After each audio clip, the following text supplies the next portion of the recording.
Hello, everyone, and welcome to GateDrop.com review of the three Arco di Trentino races. And my goodness, I don't even know where to start with this one, Andy, but that might have been the best trio of races I've ever seen. I don't even know where to begin myself, but it's all about the threes, isn't it? Three fantastic GPs at the wonderful Arco di Trento circuit. Three riders battling for the MXGP title, three different manufacturers, and 3 points separating the three of them. Wow, what a historic season this has turned out to be. And anytime you seem to think you have it worked out, something will just happen to spice things up again. And it's really going to go down to the wire now at Mantova. Unbelievable stuff. You've thought about your opening lines, that's for sure. Right, to put this round in context, let's start with the first round. Jeffrey Herlings was the man at the first round of Arco di Trento, and it looked like he had taken control of this championship. Not his type of track, the track you'd expect Geyser and Febvre to excel on. He came away with a 24-point lead, and then in the next four motos here, everything's happened. DNF, of course, for Herlings in the first one. He'd done some damage limitation in the second moto during the week, and then today it was, I don't even know what we just saw today, but either road there was 3 points going into it. There's 3 points whenever they come out of it. You'd have thought nothing must change, but everything changed and ended up all back the same, except all the other way around, if that makes any sense at all. But I think we need to start with Jeffrey Herlings. This has been maybe the biggest roller coaster, aside from a devastating injury, that you could probably have as a rider. You go in 24 ahead, you come out 3 behind, you crash in the first corner, get your bike run over, you crash. I think he crashed, it was the next race as well. Then he had 2 crashes in that second crash today, which he said his hand came off the handlebar before the finish line jump. Off he went into orbit, over jumped. He's lucky he didn't sprain or break his wrist, and then he got ejected out over because he landed straight onto a braking bump. From there, you thought that's his championship over because he's usually made of glass, as he would say. But somehow no injuries, so maybe his first bit of luck all year. An amazing ride back to 4th place. I think you can't underrate just how good that ride was with a bent up bike, as he said. And yes, Cairoli let him past on the last lap, but while Prado has made it more difficult for him in the past, including the first moto, where that let Febvre get away, which I'm sure KTM were not too happy about. He didn't push the envelope as much in that second moto Prado, even though Jeffrey Herlings probably couldn't believe it.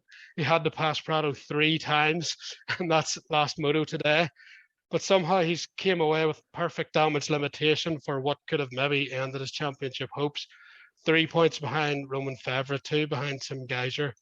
Doubleheader at Mantova next. My word, that's going to be exciting because everyone now, all 3 riders think it's their championship, I think. Yeah, well, that's it. I mean, after Arco won, I think anybody involved is starting to think here. Herlings he's got the momentum here, and all he has to do is be consistent, and the championship is surely going to be his. Then the bike happens, the bike DNF happens, door completely wide open, and Geyser and Febvre don't need a second invitation, do they? So unbelievably, 3 points separates them now, and at this stage, I'm finished with my predictions. It's all out the window. All I will say is Mantova, a very sketchy first couple of corners, and we all know who's going to get the whole shot. So whoever can survive the first couple of corners and pass Prado quickly over the next 4 motos will probably end up being world champion. But I wouldn't like to make any predictions about who that's going to be because it's completely bonkers at the minute. And that's all out the window, by the way. It's not windy. Things aren't going out to the wind. But yes, you are right. Whenever Tim Geyser was doing his interview at the end of the first event at Arco, you could almost tell in his face he knew it was advantage Jeffrey Herlings, and he wasn't able to bring the speed to win the race that round. As soon as Herlings had that DNF, Febvre and Geyser sprung into life. And Geyser's win there today, that second moto, very, very impressive. Although I do think Herlings had the speed, and Herlings obviously felt he had the speed to run with and beat Geyser. That would have been some race, because we did hear how true it was. Will remain to be seen, but there was a wee bit of tension with Tim Geyser's perspective of Jeffrey Herlings in that second moto. We saw how aggressive Geyser was with him in the first moto. And so that's something to keep an eye on for Mantova. The three of these riders, even with Geyser and Febvre in the first round a week ago, some pretty tough moves, all fair, of course. They're running the line pretty good, but bits of tension. We're hearing perhaps on 2 rounds to go. Don't be surprised if this might go over the line because there's a world title at stake, and these 3 guys have put their heart and soul into this championship. Tim Geyser's rode with a broken collarbone, freshly plated. Jeffrey Herlings rode with a broken shoulder blade. And Roman Febvre's crashed more than he wanted to and always made the best of a bad situation, and he now has the red plate. There are probably no words, which is no good for a podcast, to describe just how sensational this championship's been, especially the last 3 rounds. And as you say, you just can't predict it anymore, especially with this Mantova first corner coming up. Yeah, it's absolutely bonkers. Like, it really, really is unpredictable. Certainly this season wasn't scripted, that's for sure. Some of the stuff that's happening, you just can't predict. And I mean, it's quite unbelievable actually that after Herlings won Arco 1, you know, Antonio Cairoli wins Arco 2, and then Jeremy Seewer casually wins Arco 3 whenever everyone's talking about the MXGP World Championship title. Seewer just showed how fast he is. The win an unbelievable GP. I would put that up with the best ride of his career. But my word, unbelievable. And it was a very good track. I thought it was very, very slick, and it suited Roman Febvre the most. I think I mean, the speed he showed, especially in the first lap of the second moto, you were panicking a little bit for Febvre because out of all of them, he got the worst start. But how many passes did he make in that first lap? Unbelievable. I think he got right into it at the end of lap 1. You were sort of thinking, wow, how's he done that? But he got himself into a good position. And as you mentioned there on the racing, I think it was all fair today. And it's good to see it staying that way. But whether it remains over the next 4 motos, you know, tempers could flare and brains could go out the window because at the end of the day there is an MXGP title on the line, and it's coming to the business end now, and goodness knows what'll happen. Yeah, and Tim Geyser, usually he's very clean with his passes, but he wasn't afraid to rub plastic with Roman Febvre at the start of the week. He certainly wasn't afraid to rub plastic with Jeffrey Herlings today. And Herlings in the first race, he had that line after the wave section where he went wide and squared it off and cut in. But Geyser was already there on the hit. And then the next lap, Herlings done exactly the same wide line. And I was like, whoa. And Geyser hit him again. And both of them stayed up. And then Herlings eventually couldn't take that line. But then things got into that brake check city where they were stopping and going with each other a bit. Geyser, you don't often see him riding like this, but this championship pressure, this is at an all-time high. And the tension within the race, I mean, my heart is flying just watching it. Even on the start gate, it feels like you're actually in the race. You've got the butterflies, and those guys can't really make a mistake, although Herlings somehow got away with it, probably because he's Jeffrey Herlings and he could make that comeback in the second race. But every inch, they know they can't really afford another DNF. They're trying to be aggressive without putting someone down and probably creating a scenario for revenge that could come back to haunt them. They're trying to be friendly, but you know they're probably not that friendly whenever they're going down to the gate. Herlings has already said he's motivated for Mantova and it's time to go. Tim Geyser and Roman Febvre probably thought they were almost not out, but they were going to need a bit of luck to win this championship just 2 GPs ago. They've got that luck. And I think the gloves are going to be off for the last 2 rounds at Mantova because the racing at Arco was just so tense, lap after lap after lap. And the funny thing about it is that you usually find each other on the track, even though, as you mentioned, it's not just those 3 going for race wins. We had Cairoli, 94 Grand Prix wins, 36 years old during the week. That was incredible. And the way he won that second moto, just controlled the race. And Jeremy Seewer, he's been on fire all week. And he absolutely deserved to win today because he had the speed of anyone. Yes, he wasn't able to challenge Geyser in that second moto, but he didn't get the best starts. He got behind most of the good guys, made his way past most of them, and by that point, Geyser was gone. First moto, he just won. And fair play to him because he's had a tough year in terms of health, and to come back, be fast and qualify and be fast in every race. And he actually crashed as well in that first moto, don't forget today. And Febvre crashed. in the first moto. So Febvre's had a crash, still got the red plate. Jeffrey Herlings has crashed twice and he's only 3 points back. Tim Geyser didn't crash and didn't really make any points in anyone. At the end of the day, still 2 back. He started 3 back. So it's been a pretty unbelievable GP today alone. But as you said, Jeremy Seewer, he deserves a lot of credit, as do all the Yamaha guys, actually. I thought Glenn Coltenhoff had some great motos this week as well, right in the thick of it. And Ben Watson, not the sort of track this season that Ben has shown on, but he's been top 10 all week as well, bar maybe a tip over, I think, when he had a good start one moto. And again, today he was up there at 5 to 10 range. So Yamaha have got to have a lot of relief coming out of these 3 Grand Prix heading into the off-season. Yeah, absolutely. I mean, it hasn't been a great season for Yamaha. I don't think Seewer or Coltenhoff are overly happy with the engine, but you know, Arco seems to be a track that suits that bike for whatever reason. I don't quite know, but yeah, Jeremy Seewer was fantastic, and Coltenhoff had glimpses of his old self, which is quite good. And then yeah, Ben Watson. I mean, for him to go 7 or 10-7 for 8th overall on a very slick track, I would say probably the slickest track we've rode all year, is very encouraging because that's his weak area. Let's be honest. So a very good positive day for the Brit, and that's what he needs to do going forward. But yeah, Jeremy Seewer, just a round of applause, fantastic. Crashed in the first motor, like you said, and in the second motor he actually stalled it, and his wee short legs meant he lost even more time.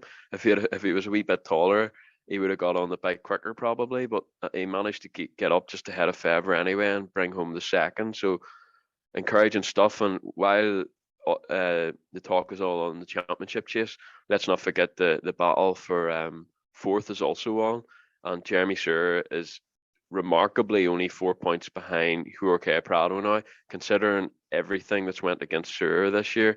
For him to finish 4th would be pretty unbelievable, really. Yeah, exactly. And just on that battle for 4th, Tony Cairoli gave up essentially 2 points in that last lap for Jeffrey Herlings. Otherwise, he would have been on 498 as well as Jeremy Seewer, so it would have been 4 points between Prado, Seewer, and Cairoli. It's now 6, but still Cairoli has that opportunity, finished 3rd, or 4th, which it's hard to know how motivated he is to do that. But at 36 years old, if you're finishing 4th in the World Championship in your final season, especially with that crash at Raiola that took him out of the actual battle for the world title, it's probably still a nice thing to do. But it's an interesting battle there all of a sudden. It's really concertinaed together for the Prado, Seewer, and Cairoli in the battle for 4th as well. Another rider who impressed was absolutely Dylan Wright. Dylan, isn't it? Yeah, Dylan Wright. First time riding a Grand Prix. Of course, he had got his feet wet in Mantova at the Motocross of Nations. Qualified, I think, 30th, 31st for the first one. Obviously, you're thinking, oh, this is one of these tracks we've seen before. Some guys come over and they just can't adapt to the unique nature of it. But Wright, to his credit, didn't get his head down. Well, he put his head down, but in a positive sense, whenever he came out of the gate. Fought with the guys, got points in the first moto, and although there were 10 guys out, I think he was 13th in that first moto, I still gave him a lot of confidence, 10 guys not finishing. And from there, he's been a pretty regular point scorer, got a top 10 overall today. So for a guy to come over with, obviously Canada still at a decent level, probably you would say maybe similar to British Championship level, but to come over, and yes, he's had the chance the track 3 times, but I think he's proved he's legitimate World Championship level. But will he be able to get a ride for next season? That's a thing to be waited on. But Dylan Wright, really impressive for me. Probably slightly better than I was expecting. I was thinking more maybe 15 to 20, maybe 10 to 15 on a good day. But actually, his good day was just inside the top 10. So really good for him. Yeah, I mean, he impressed me much better than I was expecting. I was thinking maybe 15th. So for him to go 9, 10, and on the most difficult track, that track today was very, very difficult, very technical and very slick.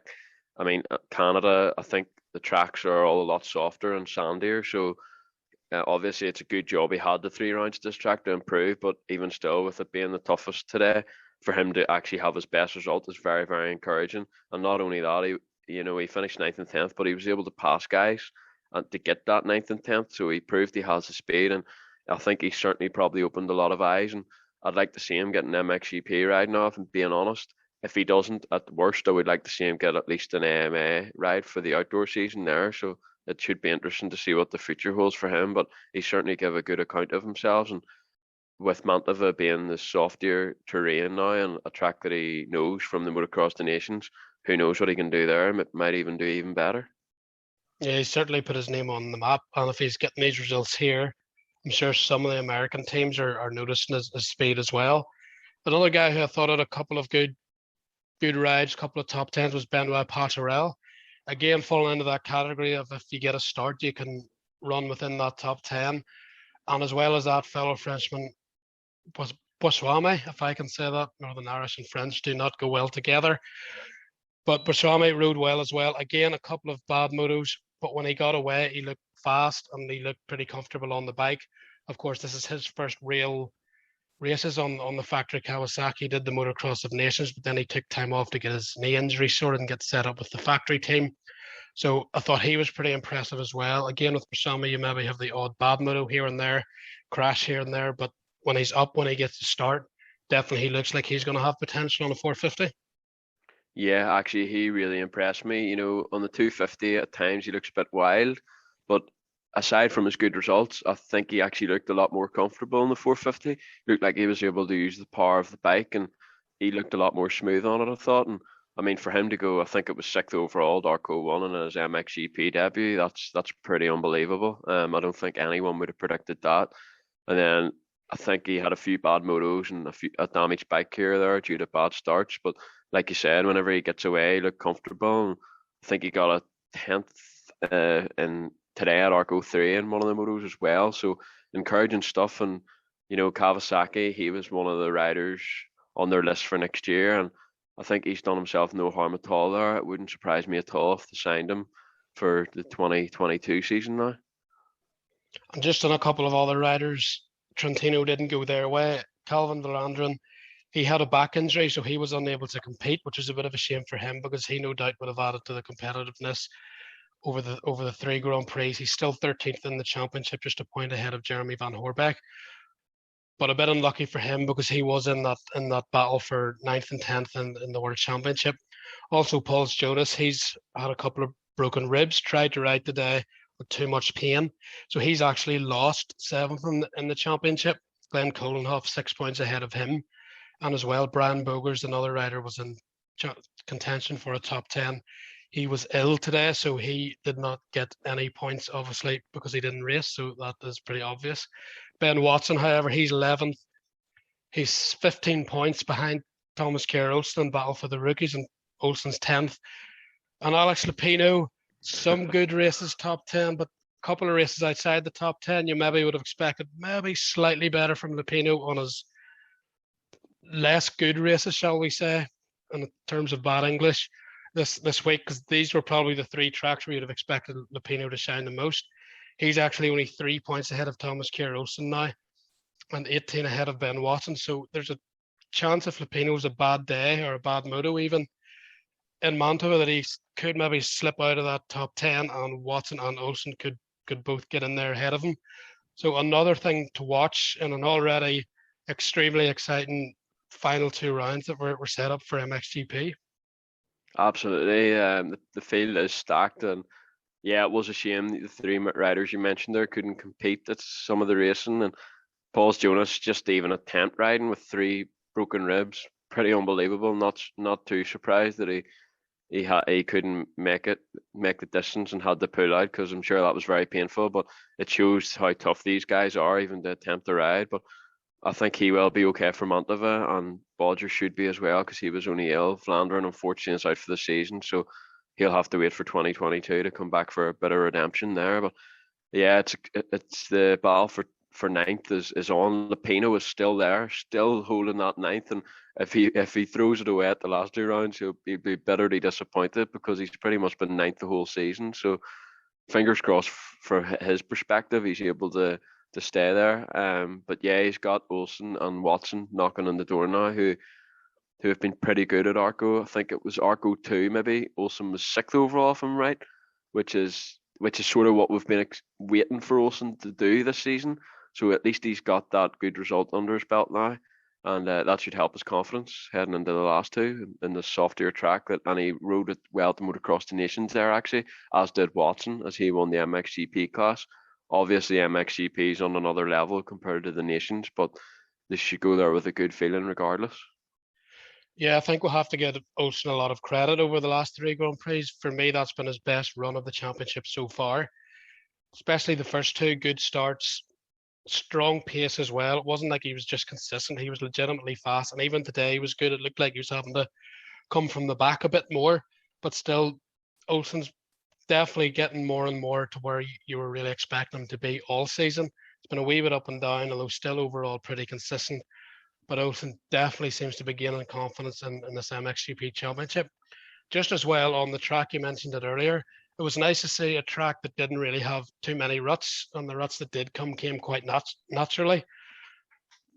The riders were able to, obviously hard to pass track, it's always going to be like that, but there was places to pass. People were able to use their imaginations, go in tight, go out wide, cut in, square corner off, set a guy up for a couple of turns.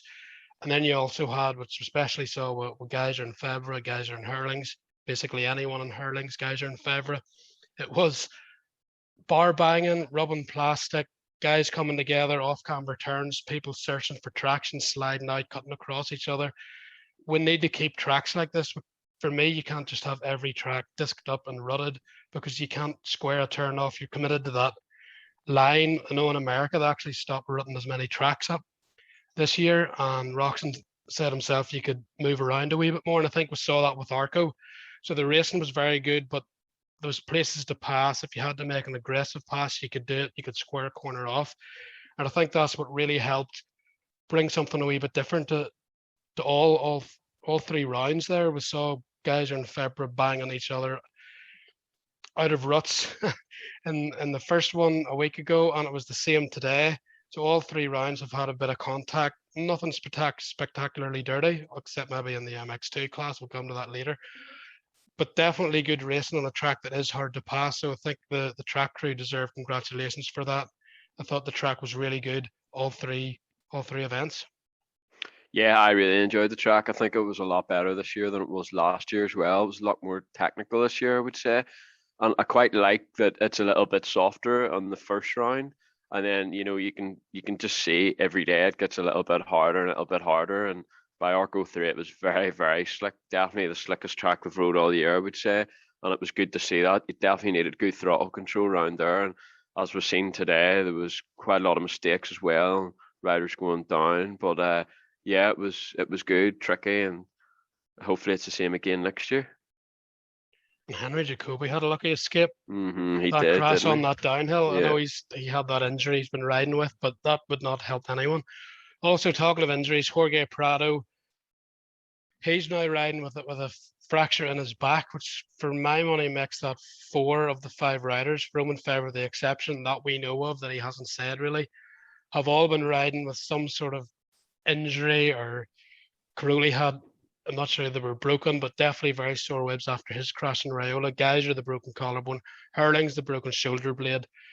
This has been a war of attrition, and it's unbelievable that the top, yes, Jonas missed with the broken ribs, but generally the top 8, the main fastest 8 in the series, are all still there, relevant and competing to the very end of the year, which is really good to see, because it hasn't always been like that, but it certainly hasn't been easy.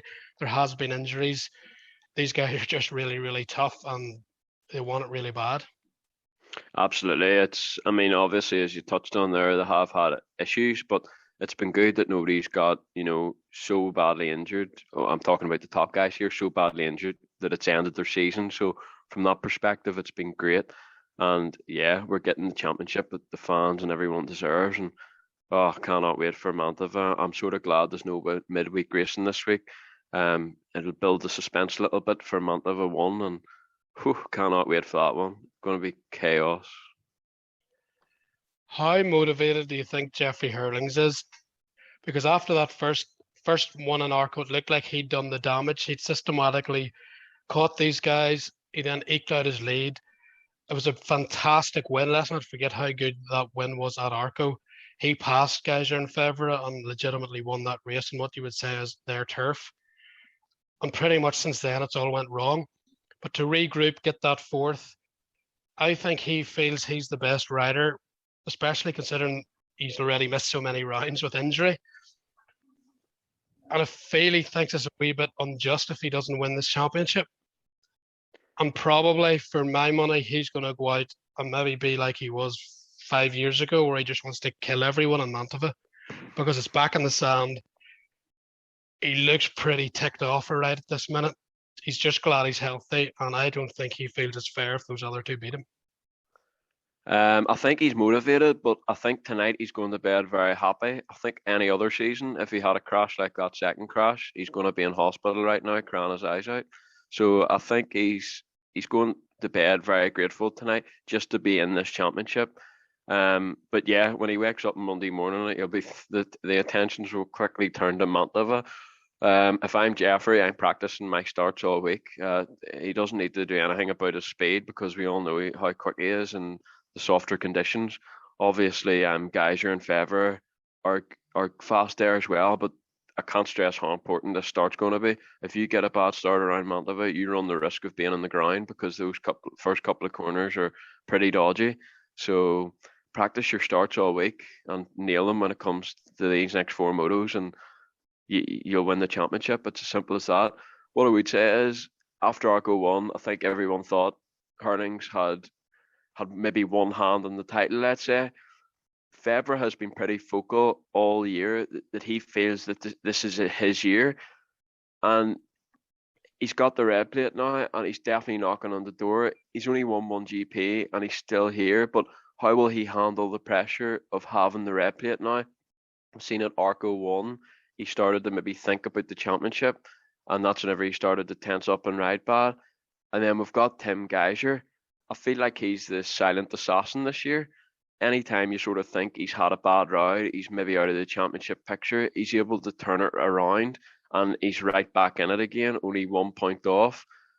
And Geyser is obviously unbelievable and he deserves the world championships he's got in the bag, but he always seems to capitalise on Herlings' mistake. So if Herlings makes a mistake, I feel like Geyser's going to be the one to pick up the pieces and win this world championship. That's a good point you made about Romain Febvre. He's said for a lot of races this year that he believes this is his year, and that belief is very powerful. And he's in his head, he's probably talked himself into being number one in the championship at the minute. He's chased it for a long time. He's finally got the red plate, 2 rounds to go. But again, Tim Geyser, he looked like he thought he was out of it. He's now back in it.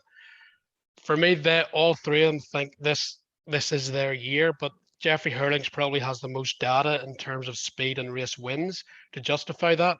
But that doesn't mean the other two, as we saw at Arco, aren't capable of taking this title and winning races. But the start's going to be absolutely crucial. And if Jeffrey does have a weakness, it is his starts. More so, Tim probably the best starter, but Romain Febvre, the starts used to be his weakness, but his starts more often than not have been very, very good this year on the Kawasaki. And just in Arco on the Kawasaki, he looked unbelievable. Like he could go anywhere he wanted, in tight, go slowly on and off camber, or rail around the outside on a berm, or turn halfway from the outside to score off the inside. Didn't matter to Romain Febvre. He could do what he wanted. So it'll be interesting to see if Mantova, he can do that as well. Herlings, of course, now dependent on the weather, although Herlings had a dry day and a wet day at the Nations, will not give him any sort of advantage because he has bike settings experience and a 1-1 confidence there. Febvre and Geyser, of course, didn't race that event, so it's another thing to think about. And also the weather. It was given rain, of course, we don't know how realistic that will be still a week away. But weather, bike problem in the mud, anything could still happen. Herlings could be the fastest guy and something could go completely wrong, as we've already seen. Geyser and Febvre are willing to, I think, do whatever it takes in these next 4 races to win this championship. And I don't think they'll be scared of pushing Herlings about if they have to do it. Yeah, it's going to be fascinating. I'm glad you touched on the weather there because I noticed myself it's supposed to rain. And with the way this MXGP championship is going, you know, that could very well happen. More drama, rain to add to the madness. All we need now is a lottery to decide the MXGP World Championship, which could be unbelievable. one thing I would say is to win this title this year, they're going to be absolutely ecstatic. Make no mistake about it. But there's going to be two very, very sad and pretty depressed riders after Mantova 2, the two that miss out in this championship. It's going to be very, very emotional for all three riders involved. And I think we just need, as fans, we need to just put our hands together and applaud all three riders, really, and the rest of them as well. You know, if it wasn't Fringy, Prado and Cairoli might still be in this thing, wouldn't be far away. And we just need to applaud the season. It's been fantastic, and long may it continue. 2022. Hopefully, we get something similar. And as well for Mantova, you have Prado. He should be fitter with his back. Cairoli will want to go out in the high. Coldenhoff's fast there. Seewer's in the best form maybe of his life, actually. Ben Watson isn't slow around there either, and Paul Jonas will hopefully be back. So there are other riders. Again, that's why the start's so important. If you start 10th and Herlings start 10th and Geyser and Febvre out front, or vice versa, that's not going to be good for whoever starts at the back, because it is hard to pass there. And then you have the Jorge Prado scenario. He's always hard to pass. It doesn't matter what the track is. He was very hard to pass for Jeffrey Herlings in that first moto. Arguably, that cost Herlings 3 to 4 points there. If you think he might have been able to pass Febvre, if he'd been able to get past Prado earlier. That's the sort of thing that won't sit too well with KTM if Herling loses this championship by a couple of points. Yes, he's made his own mistakes, but don't forget he got landed on and lost 3 motos earlier in the season. So these couple of points by Jorge Prado, because as soon as Herlings got into third, he was 15 seconds back of Febvre, it was over. And now with only 2-3 points between them all, it's going to come down to fine margins. And we saw Prado still didn't give it to Herlings easily, but he gave it to Herlings easier, and Herlings had to pass him 3 times, as we mentioned. Cairoli, I don't think Herlings has to worry about him. We saw in the second moto, Cairoli, anytime Herlings was near him, he made very conscious effort to either not race him into a turn or not pass him, even if Herlings made a slight mistake coming out of a turn. So I don't think Cairoli's going to be a big hindrance. The other side is, how much will those 2 KTM riders play whenever Febvre and Geyser coming to pass them? Well, they just let those 3 go for it. So there's a lot of other questions. The Yamaha riders, they don't care at all. They just want to win. So there's so many moving parts to this. It's not just Febvre, Geyser and Herlings get out front and battle for it. There's a lot of other people. Herlings would probably love the 3 of them to just get out front and battle for it, because they think he'd be confident he'll win in Mantova. But the thing that really interests me is the pressure. They now have a week to think about it. They've talked them into something and out of something.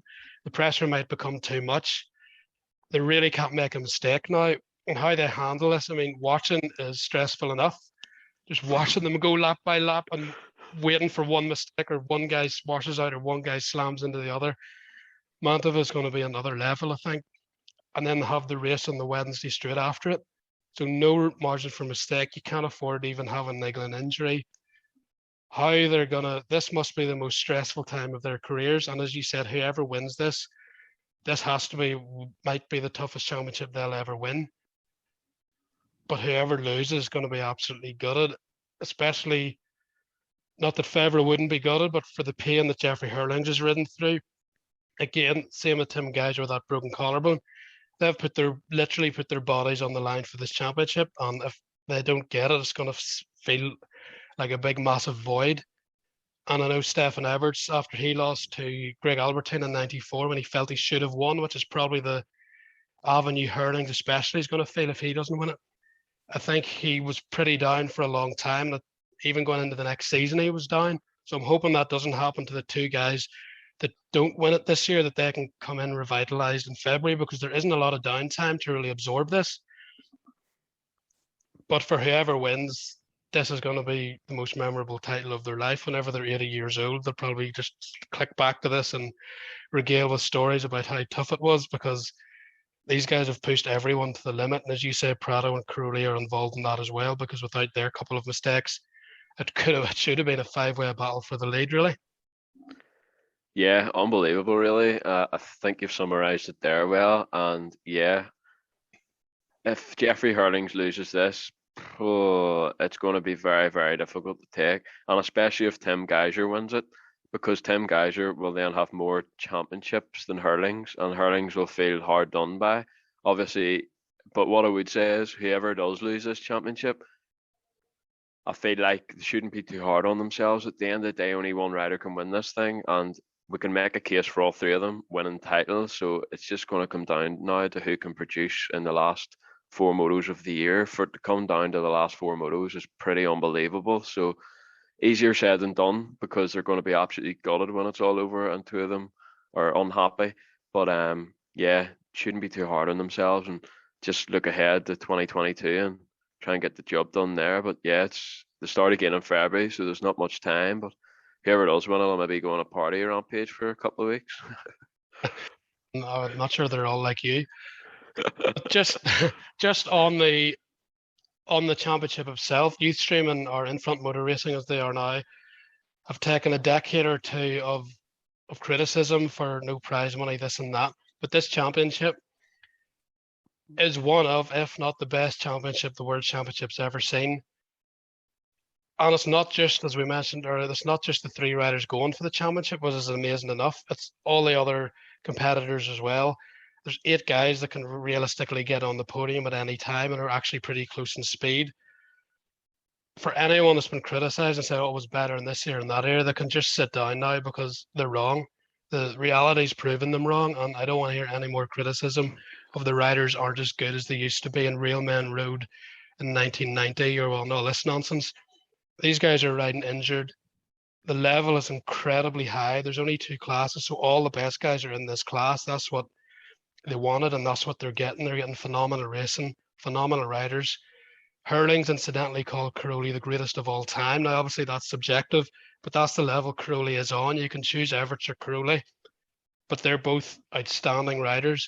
Herlings is about to break, you would presume, next year Stefan Everts' win record. So these are riders that are all-time level and an all-time championship. So anyone that's complaining, you should probably just stop watching motocross, because you're not really a fan. Yeah, you've just that's it. You've nailed it. Unreal. Like, it's just unbelievable. I'm greedy, and I would love Crowley to ride one more year just to see him. But Crowley has been so good for this sport. I think we'll just have to. He deserves to make that decision on his own. So I'm glad he made the decision, and he feels comfortable quitting now. But I mean, it's unbelievable. And when you look at MX2, the future riders coming up, the future's in good hands too, with the likes of Vial, Renaux, and Geerts all coming up within the next couple of years. So can't wait really. And 2022, we might not have Cairoli, but still going to be fascinating for the championship chase. I can't wait. And watching We've still got Mantova to go first. Watching Cairoli for those last 2 rounds, it did cross my mind that I wish he would actually ride again next year, because he's still so fast, and even with no World Championship to motivate him, he's still winning races and fighting hard. He's just a terrier, that terrier inside him. He doesn't like giving in, and it would be nice to see him go out on a high in Mantova as well. But I think what's really nice for him is that he did win the Motocross of Nations. So yes, the World Championship title with Raiola ended pretty much, but he's still got another world title to his name with that Motocross of Nations, and I'm sure that'll be really, really special for him as well. And he's got that last win, despite those injuries from Raiola. I say last win, he could of course win the next 2 in Mantova, because he's still that good. So definitely for Cairoli, there's part of you wishes he could race again next year in terms of the full World Championship. But to go out on this level, even after that crash in Raiola with the Motocross of Nations title, it's still pretty cool to see. It's pretty awesome to see somebody that good sustain his brilliance for this long. And as you say, we're probably getting a bit greedy, trying to get one more year out of him. Yeah, absolutely. Just what a career, really unbelievable. And one thing that is pretty cool, the last 5 GPs that he raced will be at home. I mean, no one else can ever say that. And it probably is the right decision if you're Cairoli, because next year the 2-day format's going to come back. That's going to be even harder on the body. He's going to be turning 37 next year. Obviously, he still has it in to win a couple of GPs, but with that 2-day format coming back, with the level being as high as it is, would he really be a championship contender next year? You would have to say probably not, and he's there to win. So from Crowley's point of view, it probably is the right decision. But hopefully he does the old wild card. Be great to see him and now and again. Right, our next podcast is going to be when the World Championship's over after the second Mantova. So who is going to be world champion? Oh jeez. Can you go first? Nope, I I don't want you copying me. think I think Geyser. I think Geyser. Oh, I just see it oh going wrong for wow. her. The way it went today, I can just see something going wrong for Herlings and Geyser capitalizing on the mistakes. So I'll go Geyser, but any three of them can win it. Let's be honest. There's no wrong answer at this stage because we don't know what's going to happen. No There's a wrong lot answer. that is going to happen. There's no wrong answer at this stage, but there will be probably a wrong answer by the end of it. For me, I'm gonna stick with Herlings because we're in the sand. I know it's not proper sand, but Mantova sand. And as bad as that went the last few races in Arco, for me, you still have to look at his first Arco. He's uninjured as far as we know. I think you heard he got the all clear. He did go for a check after that ridiculous crash, the second crash today. So hopefully he's all clear. He's awake to heal anything that's a bit sore. But there is a proviso with this. If he gets the starts and nobody lands on him, Yes, well, that's why I'm and saying he won't win it because my prediction and is something there's will go wrong. and there's no issues with Prado. But Yeah, because I agree. I actually agree with you. I think if he gets away okay, he will win the title. But why I'm saying Geysers, I just see something going wrong. oh, it's very negative. I hope Jeffrey isn't listening to this. I'm sure he's better things to do. Like worry about a world championship than listen to Andy be negative. That's terrible. But no, for me, Jeffrey Herlings, I think if you're going for the fastest guy, especially in those conditions, it still has to be Herlings. But as you say, anything can happen. And Febvre and Geyser are riding so well, they could win anyway. And for me, they're going to be so motivated. They're going to be willing to do pretty much anything to do it. And all three are under tremendous pressure. But I still think Herlings feels he deserves it more because of all the rounds he's missed. So he might feel under the most pressure to do it. Yeah, absolutely. And if Roman Febvre's listening to this, I'm sure he's got better things to do, like try and win an MXGP World title. So he'll be very motivated because I've just said Geyser and you've said Herlings, so that puts his motivation up if he needed any more motivation. He's riding so well. This might Yeah. be the best he's ridden, including the year he was world champion. I mean, he's Yeah, fantastic for me. it's quite unbelievable. He's only won one GP. I mean, I know he has threw a couple away, but for him only to win one GP and for it to be at Lommel, I can't quite get my head around that because he's riding so well this year. It's definitely not lack of speed that he hasn't only won one. It's just been more throwing a couple away.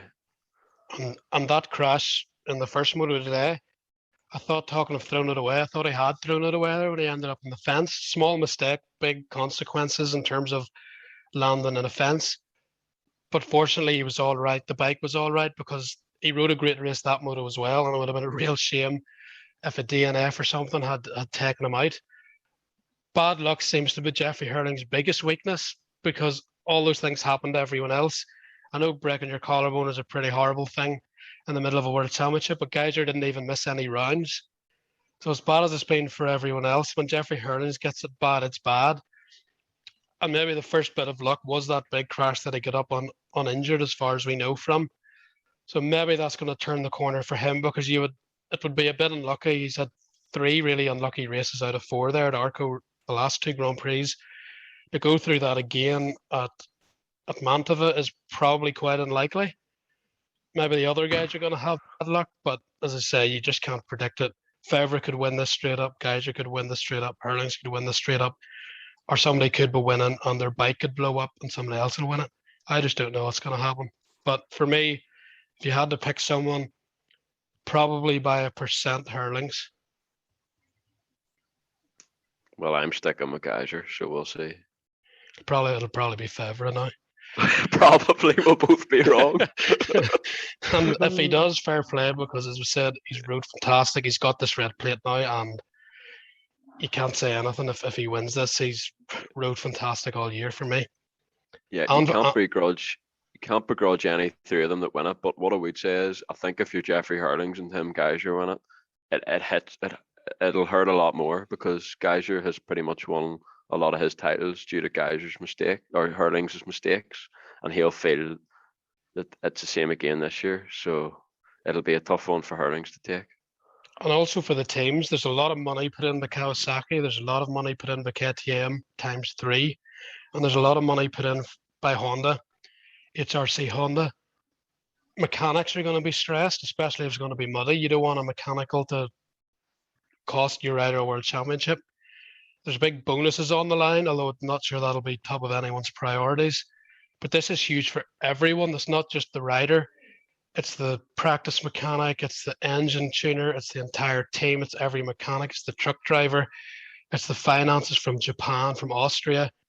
Pit Barr has been at these races, one of the top guys at KTM. He's trying to watch MotoGP, MXGP, MX2. His brain has got to be, he might not sleep for a couple of weeks here. But this is huge for everyone. And these 3 riders are carrying their country, they're carrying their team, they're carrying their manufacturer, they're carrying their friends and family, everyone they know on their shoulders, on everything they do.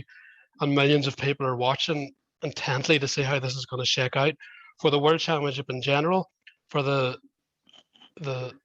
amount of eyes that are on it. This has to be great for the sport, even in America. I know not as many watch there, but that's definitely increasing. And with no AMA Supercross, AMA Nationals at the minute, all those American sites should be, and if they're not, they really need to be for these last 2 rounds, giving this a lot of coverage as well, because this has been one of the best World Championships ever. Yeah, and one thing I would like to point out is Honda and KTM, as big as this is, they're used to this. They have won titles with Cairoli, with Herlings, KTM have, and Honda have won titles with Geyser. But this is a bit of an unknown for Kawasaki. Kawasaki haven't been in this situation for as long as I can remember, a long, long time in either class.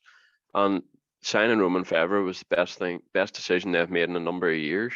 But what I would say is this team that's currently running the KRT team have actually, they got shown the door from Kawasaki, so they won't even be running this team. So the French-based team will be very, very motivated to go out in a high, and sort of to show Kawasaki the job that they've done over the years, and what a way to leave as well with an MXGP title. That couldn't go any better than that. And if you're Kawasaki, you've also the World Superbike Championship coming up as well, and the MXGP World Championship. They're 2 big investments really, alongside the Supercross in America, where they've just lost Tomac.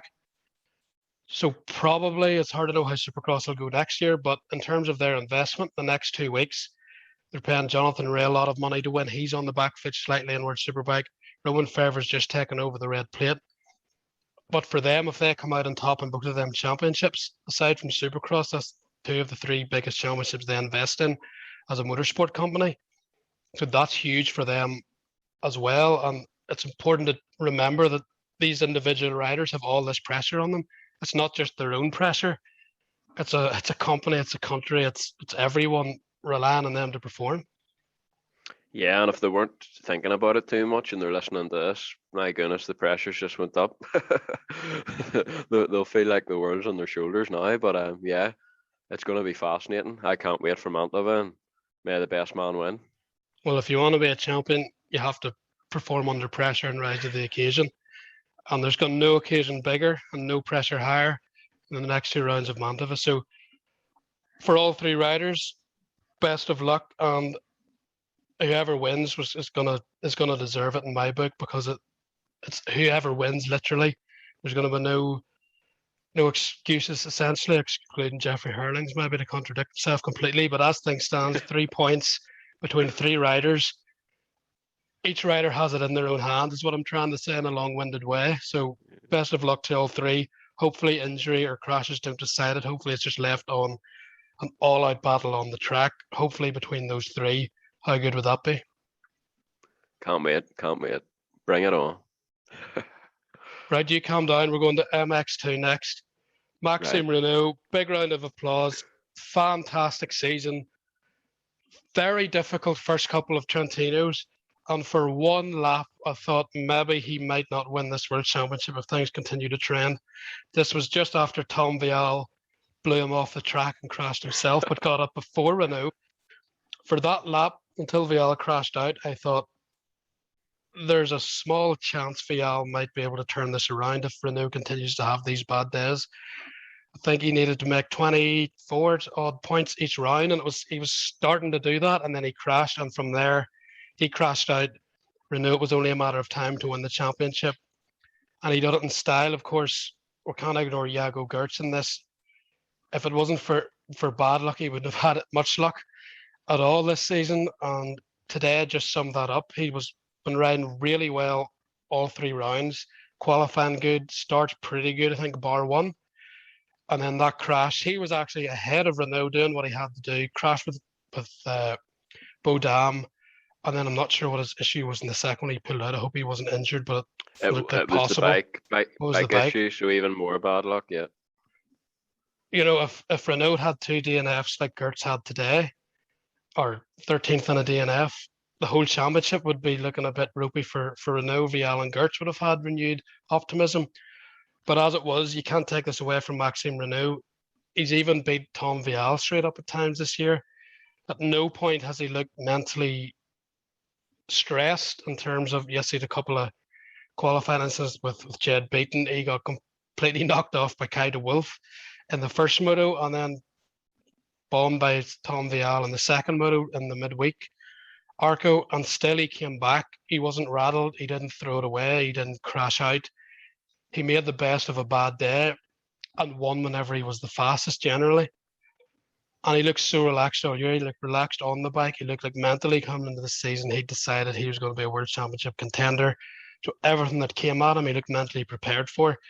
And after all those injuries and everything he's put up with, because he was the guy that a lot of people had a lot of expectations for 2 or 3 years ago, coming through EMX. And finally, he's got what everyone that starts riding a bike dreams of, and he's world champion and very much deserved. Yeah, I have to say I never shared your thoughts. Not for one lap did I think he was going to throw this away. I had him full belief in him. It was only one lap, probably half a lap, to be fair. I had my full belief in him that he was going to bring this home, and he's done it with 2 rounds to go. And, you know, what a rider. You say there 2 or 3 years ago, people had a lot of belief in him, but, you know, it was more 5 or 6 years ago, 3 or 4 years ago, he was racing the MX 250 championship after a couple of very difficult years injury. And I think if you had said then he was going to go on to win an MX2 world title, I think people would have laughed at you, not because of his lack of talent, but just because he couldn't stay fit, the amount of injuries he went through and a lot of issues. And, you know, it was nice to see the images of him at the end there, all that emotion coming out. That right there was everything that he has been through, the sacrifices he's made still to be doing this sport, to come back from all these difficulties to show how strong he is. And this was his first year really to go for the world championship title when it comes to equipment wise, and you know, being in the best position possible coming into the season. This was the season. Pressure can get to you. He didn't falter whatsoever, and unbelievable. No real weakness as a rider now. Good in all sort of conditions, and can't take anything away from him. What a season. Unbelievable. Really, really happy for him. I think how you can sum it up is he's earned it, not just this year with his performances, but in all the dips he's had and the way he's built himself up. I mean, last year you could see the potential again. He was starting to get the wins, top 5s, top 3s, and wins battling Vial and Geerts more regularly. And as you say, he's worked his way into this team and he's delivered. So big round of applause, Maxime Renaux, 2021 MX2 world champion. Fantastic. Yeah, I mean, what I would say is he was my dark horse at the end of last year coming into this season. Here we go. He even surprised me. Like, I didn't think he would be that good, that consistent. So, unbelievable. Really, really good. Another rider who was really, really good, and we mentioned Renaux kind of took a big step last year. Hoffer might have just taken a slightly similar step with 2 race wins in the last 2 rounds and a Grand Prix win. I think he thought he was Tom Vial there in the first moto. Just get a start, go win, no problem. But Ronnie Hoffer, we spoke to him for a podcast about 2 months ago, roughly.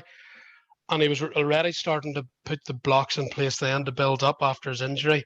You could see the improvement coming, but these last 2 months especially, he's taken big steps. But that biggest step was winning races. And the way he won his first moto during the week with a Grand Prix win on the line. Maxime Renaux not too far behind, not right on him, obviously, but he still had pressure. He delivered, or it was Guadagnini actually, it was Renaux this week. He delivered both times. For me, that's really important in terms of, can you be a world championship contender? You have to deal with pressure. And you're not going to be much more nervous, aside from going for a world title, like Geyser, Febvre and Herlings are, but to win your first race with somebody relatively close to you and not totally letting you have it, to make no mistakes. Hoffer showed me a lot there. It's not just the talent, it's the mental aptitude to deliver whenever he's got the opportunity to. Yeah, I think you've summarised it really well there. He really impressed me at Arco too, because like, let's be honest, this was his first chance at a GP win, and he wouldn't have been the first rider to falter and, you know, not seize the opportunity, but he was the complete opposite. He just treated it like, it looked like he was just doing practice laps at the practice track, and he was able to get the job done, and he looked really, really good. And it's nice to see a rider of his talent get a first GP win. Rennie Hoffer, I've rated this kid since the 65 days, and to see him win a GP now is really, really good. The thing with Rennie is he's such a nice guy. It maybe took him a little bit longer than most, and also with the injury last year as well. But you know, he's coming into his own now, looking really good, and it's basically his rookie season, let's be honest. And now for him to be knocking on the door for the top 5 of the MX2 World Championship, it's really, really good. Now what he needs to do is go away, have another strong winter, and I think we can see him regularly win GPs next year. He certainly has the talent to do it. And for KTM, with Vial out, I know he didn't win the World Championship, but he's still back in second. Probably best case scenario, although he was riding with an injured foot today. Still got on the podium. Mattia Guadagnini, rookie season, he was in the top 3 for most of the season. He's 4th, but he's won races. Rennie Hoffer, he's come off an injury. He's now won races. 3 of their riders in the top 6. Aside from the obvious disappointment of the Tom Vial injury and not winning the championship this season, as a package for all 3 riders and the team, the KTM team, both the Cairoli and Vial's team, it has to be really, really good for them. They're next in line, if you want to say, Guadagnini and Hoffer. They're starting to deliver, and Vial still has a year to go, so they have another year to get even more experience in this class. Yeah, absolutely. And going into next season, as great as Renaux is, and I would personally, I would say Renaux and Vial. I'm not sure if I can really pick between them going into next year, but a lot of people will be picking Vial, and he'll probably go in as favourite because of the injury this year. People will say he lost it because of the injury this year. It remains to be seen. I don't have the answer to that, but you know, Vial, the one thing about Vial is he's a very, very good starter, and it makes life a lot easier if you can nail the whole shot every race. You know, you're putting yourself in the position. So that side of it, he's going to be up there again next year. And Hoffer, I think he can go the next level. Guadagnini, the question with him now is, how will he be able to deal with the pressure after his rookie season? In the past, he hasn't really faltered. He's been up there in the EMX championships in the past, so I think he'll be able to deal with that no problem. So KTM have a promising future, and obviously the Cairoli are going to be going to gas next year. So I think we'll see Guadagnini and Simon Lachenfelder on a gas. He'll be the next kid that they bring in, and the Cairoli's very good for the younger riders, so it'll be interesting to see what sort of step Simon Lachenfelder can take, because I feel like he's very, very talented. Yeah, he didn't have a bad Arco, some good performances. Sometimes, I think even that was at the first moto today, he had a good start, but he couldn't get in his rhythm, and he just kept having a rider after rider trying to pass him. But he definitely shows flashes of brilliance. 10th overall in the championship. And also in terms of the wider KTM Austrian umbrella, Kai de Wolf is hard packed decent. He's another rider that's won a race. So the group, in terms of the group, they've got a lot of very good riders under the tent, and they're all ready to attack the Yamahas next year. And we don't even know if Renaux's going to stay in MX2 at the minute. There's heavy rumours he's going to MXGP. For me, probably like to see him stay again, just to run the number 1 plate if you were Yamaha. They've been chasing this title for a long time. That would be nice for them. Renaux might want to beat Vial without any injuries, but of course you can't guarantee that in this sport. Maybe he feels he's got the momentum, he's got the confidence, get to MXGP now while he has the opportunity of a factory Yamaha. So that remains to be seen. But definitely it's a very, very good class. Talking of good performances, Wilson Todd, he was really good, all 3 as well. Michael Harrop, terrific performance, especially today. He's been fast, but he doesn't seem to be getting the starts. Slightly better starts today, especially the second moto showed his speed. And Conrad Muse, bad luck for Conrad, but in terms of raw pace, maybe the most consistent he's been the last 3 or 4 Grand Prix, especially here in Arco. 3 Grand Prix, fast in them all. The results don't quite show it, but of course he was running 5th, right there for 3rd essentially whenever his bike had an issue. And that's pretty hard to take. He's had a couple of those now just when he looks like he's getting the results to back up the speed, but in terms of speed, big improvement for Conrad Muse as well. Absolutely. One rider I would like to bring up is the Terminator, Ruben Fernandez. Oh, yes, he was good point. Fantastic at Arco, all 3 races, 3 podiums. Obviously, he missed a couple of races due to a broken collarbone. He's 9th in the championship, and he's knocking on the door for maybe he can still get maybe 7th. But one thing I would like to ask is, in terms of Livia Lancula and the 114 Motorsports Honda team, obviously she's had Mitch Evans and Hunter Lawrence ride for her in the past, both very talented. But who do you think has done the best job in MX2 for 114 Motorsport out of those 3 riders? Oh, why would you ask me something so difficult? First of all, on Fernandez, while I buy myself some thinking time, Fernandez was quite smooth, I thought, for most of the 3 GPs. Normally, he's a bit ragged. He obviously had his moments, but overall, I thought he just rode really well, pretty smooth. Of course, him and Beaton got pretty heated, and he just took Beaton out in practice, which was throwback to Ruben Fernandez of old. But I think he's definitely rode a wee bit smoother maybe than normal, but it was nice to see he got decent starts as well. Maybe not whole shots that he would want, but consistent, fast, and it looks like he's fully back from that injury, which is great to see, which knocked him out of where he probably should be in the championship. But really good for him.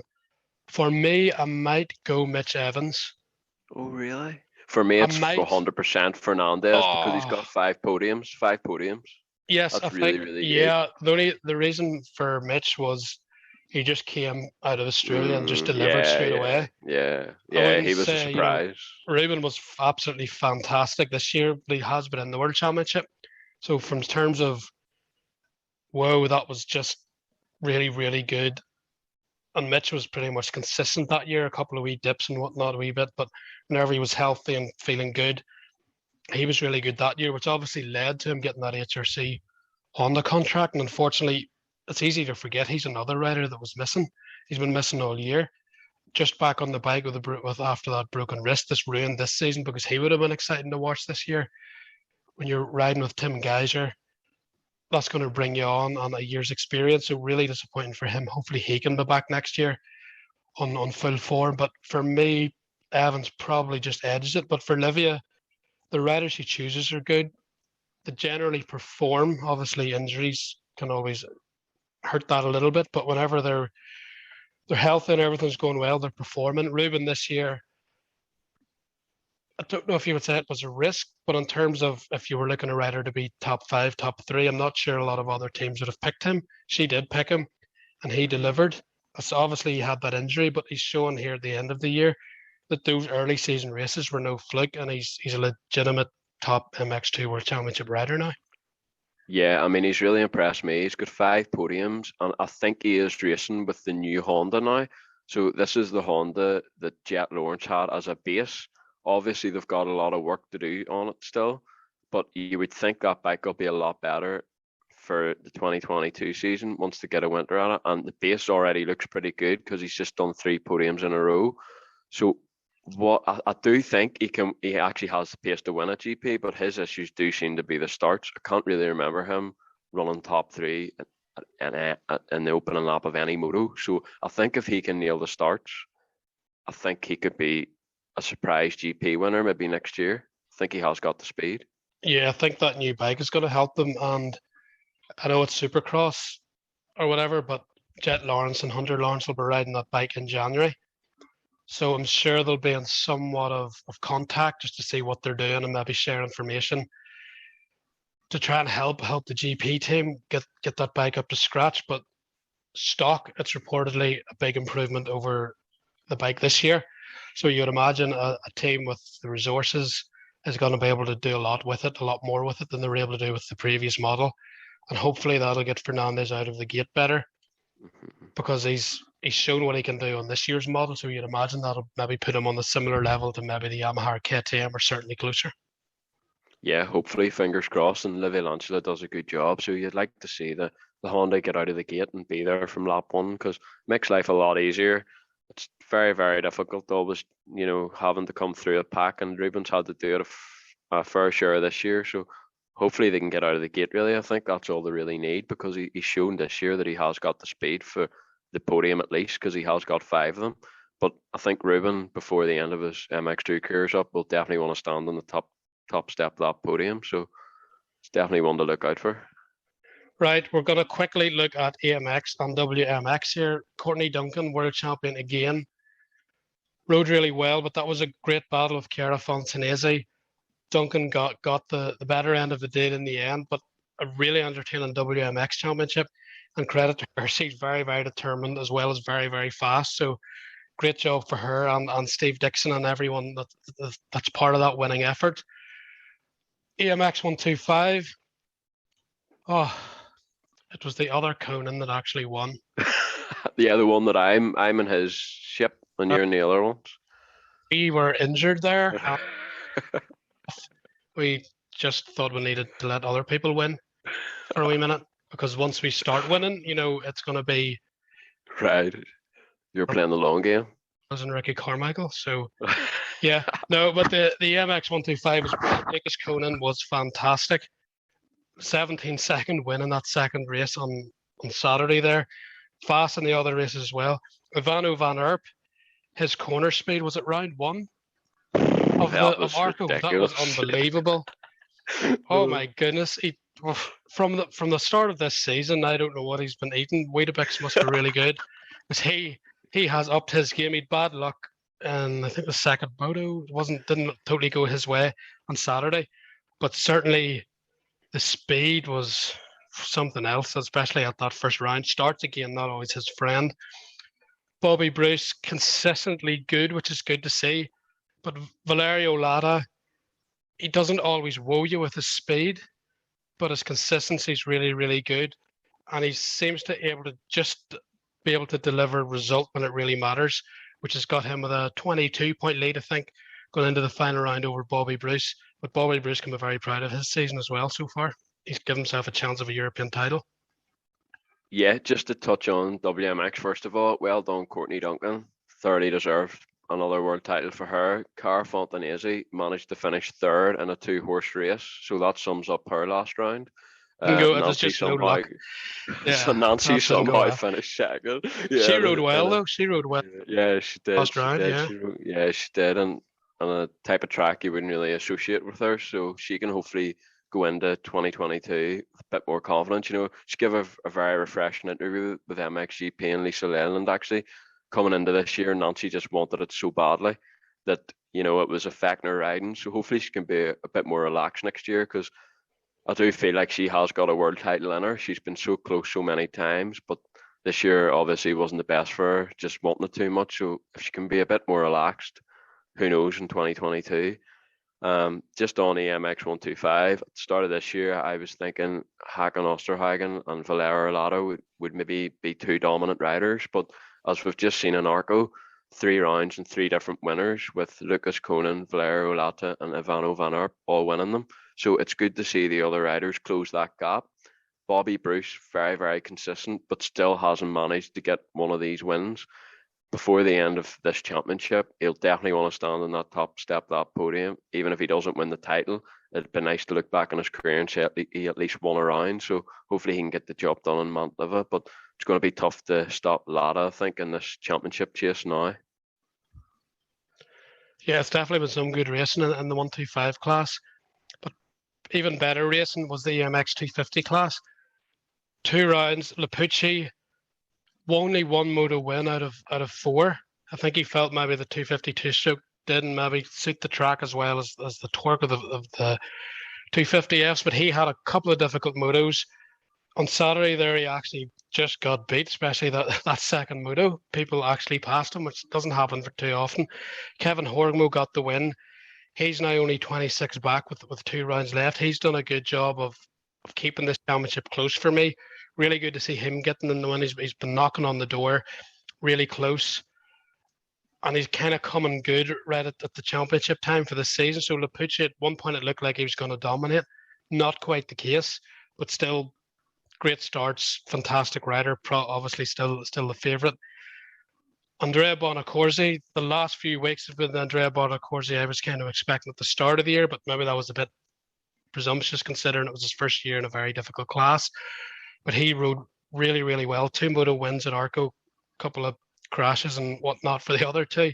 Didn't go quite as well, but that's on the back of a second and third in France. So really nice to see him step up. He was obviously fantastic in the 125 class.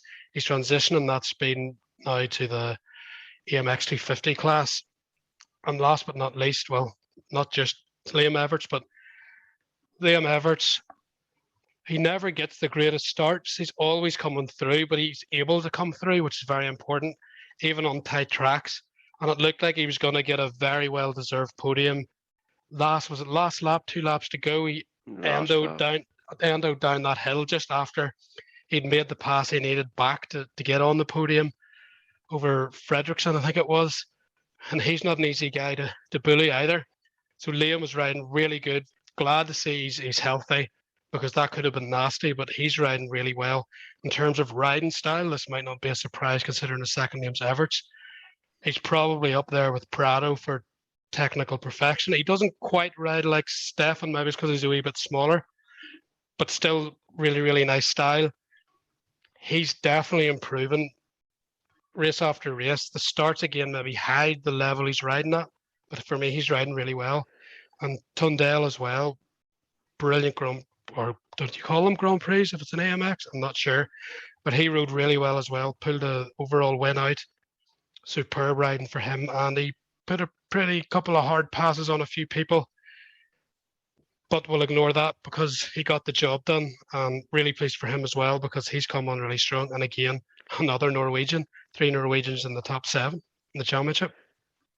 Yeah, just on Cornelius Torndahl, I mean, this kid has improved a lot. He was racing the EMX Open Series last year on a 450, and I mean, he was battling for the top 5. For him to have these performances in EMX 250, if there was an award for the most improved rider, I think I'd be tempted to give it to him. Iago Martinez maybe at the start of the season, but he seemed to drop off a little now, whereas Cornelius Torndahl keeps getting better. He was actually going maybe for the overall on the second day too, but then he just lost the front going up that hill, and then he seemed to not really recover from that. But for him to win a round of EMX 250, I don't think too many people would have predicted that coming into the season. So really well done to him. And I don't know what their Norwegians are eating, but whatever it is, it's working. Crack on with doing that. Fredriksson had an absolute disaster start of the season with the Bud Kawasaki team. Leaving that team was the best decision he's ever made as far as I'm concerned. He's now flying on the Riley Yamaha, and him and Everts was some battle. It was class. Everts just really wanted that podium. Was he maybe pushing above his limit to get the podium? Possibly, but he was half a lap away from doing it, so you can't be too harsh on him. He rode really well, and it was great racing. And Andrea Bonacorsi, he has a very good future. It'll actually be interesting to see what decision he makes at the end of this season, because he could be one rider that maybe sneaks up to MX2. Who knows on that one? But really good racing in the MX 250 class. And Lapucci in that second moto, he was almost his own worst enemy. He was riding so defensive that half the field caught up on him, and then once Horgmo got past, they all sort of got their way around him. But I think if he had just forgot about Horgmo and rode his own race, he probably would have been okay. But he was riding so defensive, but it made the racing fantastic, so I'm not going to complain. Yeah, stop complaining. I would like to see more of that, please. Horgmo and Lapucci were really... Horgmo, a couple of times you thought could have been a wee bit more aggressive, maybe a takeout, but he was on the right side of the line there and eventually got the job done. So fair play to him. But 3 Grand Prix, EMX, WMX, MX2 on a just unbelievable MXGP World Championship Series over the last week. That's a wrap on that, and we've still 2 more to go. We'll be with you after whenever it's all said and done. We don't quite know who's going to win. We'll have our predictions, so probably it's going to be Febvre at the end of the day. But all those three riders have ridden really well. The heart and the desire they've all showed. The pain threshold, Geyser and Herlings have had to endure especially. And also shout out to Cairoli and Prado because they've had their own issues. What a world championship. Maybe the best ever. Although 1986, I think, 500 Grand Prix, Dave Thorpe, George Obey, Eric Gabors, Andre Miller might want to complain about that. But still. Andy wasn't about then, so that doesn't count. This year's the best ever. Full stop. Half the 90s as well because you weren't born early enough. What's an idiot? But anyway, can't wait to Mantova. Probably going to need to rest this week because heart rate can't be sustained that high for very long. Too much excitement. Week off, calm down, and then let's go for the last two. Butterflies in the stomach on the starting line, not even racing. What a sport. Fantastic. I'm glad you enjoyed it, Andy. Brilliant. Right. Thanks, everyone, for listening. We'll speak to you at the end of the World Championship in a week and a half's time.